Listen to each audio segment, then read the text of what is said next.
Hi there, I'm going to show you how to change the battery in this key fob. This is out of a 2023 i7. And whether it's the M fob or not, the process is the exact same.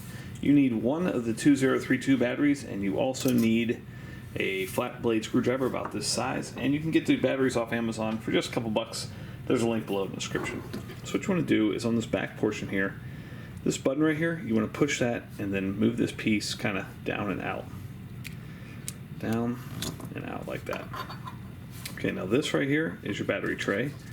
As you can see, it says battery 2032. Take your little screwdriver, gently, very, very gently. There's two little clips right here that it comes off of. And there is your tray. Take out your old battery.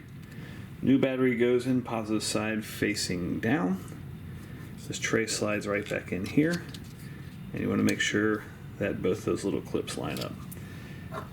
Then this piece kind of goes in and up. And you're all set. Thanks so much for watching. Hope this was helpful. Make sure you hit that thumbs up button.